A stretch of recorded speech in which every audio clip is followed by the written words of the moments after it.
मैं हूं doctor K Agrawal, president Heart Care Foundation of India and CMAAO, past national president Indian Medical Association and editor Medtalks. कितना समय लगेगा मेरे को कोरोना डेवलप होने में अगर मैं एक पॉजिटिव पेशेंट को मिलता हूं तो? कंफ्यूजन है लोगों के मन में। आइए इस कंफ्यूजन को दूर करने की कोशिश करते हैं। अगर किसी एक पेशेंट को टीबी है, फेफड़ों का टीबी है, उसका स्पूटम में एएफबी पॉजिटिव है और वो मेरे साथ में प्लेन में जर्नी कर रहा है और 4 घंटे के बाद में हमारा प्लेन लैंड कर जाता है, मेरे को टीबी होने के चांसेस बहुत कम हैं अगर वो मेरे साथ में भी बैठा हुआ है तो। क्योंकि टीबी का एक्सपोजर टाइम मेरे को कम से कम 8 घंटे का चाहिए। यानी कि अगर मैं पूरे इंडिया में कहीं भी ट्रैवल कर रहा हूं और उस प्लेन में एक टीबी का मरीज है जिसने मास्क नहीं पहन रखा, तो भी मेरे को टीबी का खतरा नहीं है। इसे बोलते हैं हम contact time. Contact time corona के अंदर में 30 मिनट का है। कुछ लोग 10 मिनट का भी बोलते हैं, लेकिन अगर हमारा जो सिमाओ गाइडलाइंस है, confederation of medical association of Asia and Oceania, हमारी गाइडलाइंस में ये 30 मिनट्स का है।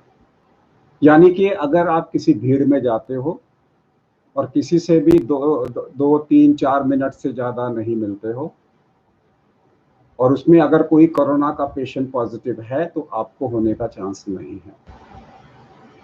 अगर आपको कोरोना पॉजिटिव है और आप एक 100 लोगों की भीड़ में जाते हो और किसी से भी 2 मिनट से ज़्यादा नहीं मिलते, तो हो सकता है किसी को भी वो इन्फेक्शन ना हो, अनलेस आपने सरफेस पे रख दिया और लोग उस सरफेस को टच करें। हम सिर्फ ड्रॉपलेट टू ड्रॉपलेट, यानी कि we are talking about droplet infection which is human to human transmission की बात कर रहे हैं। तो जो कांटेक्ट टाइम है वो 30 मिनट का है। यानी कि अगर मैं एक डॉक्टर हूं, मैंने आज 100 पेशेंट देखे या मैंने आज 10 पेशेंट देखे, उसमें से एक पेशेंट कोरोना का पेशेंट था, मुझे नहीं पता कौन था, और मैंने किसी को भी आधा घंटे से ज़्यादा एक बारी में समय नहीं दिया, तो मेरे को प्रैक्टिकली इन्फेक्शन होने का खतरा नहीं है, प्रोवाइडेड मैं अपनी नॉर्मल प्रिकॉशंस ले रहा हूँ। सो साइकेट्रिस्ट को अपना काउंसलिंग टाइम आधा घंटे से कम कर देना चाहिए। डॉक्टर सर्जन्स को अगर उनका surgical time less than 30 minutes है, it is fine. If it is more than 30 minutes तो डेफिनेटली 2 सर्जन्स को मिलकर सर्जरी करनी चाहिए, ताकि कोई भी एक सर्जन को आधा घंटे से ज़्यादा का सर्जिकल टाइम ना हो। अगर आप किसी रेस्टोरेंट में जा रहे हैं तो फिर आप आधा घंटे से कम का समय रखिए। आप पिक्चर हॉल जाएंगे, वो तो पॉसिबल नहीं होगा कि आधा घंटे का होगा, इसलिए पिक्चर हॉल में हमेशा आपका रिस्क रहेगा। अगर मॉल पे घूमने जाएंगे तो रिस्क रहेगा, आपने कुछ खरीदना है, गए, खरीदा, वापस आ गए, तो आपको रिस्क नहीं है। याद रखिए, जो कॉन्टैक्ट टाइम है उसे हम 30 मिनट का बोलते हैं, लेकिन विद प्रिकॉशंस।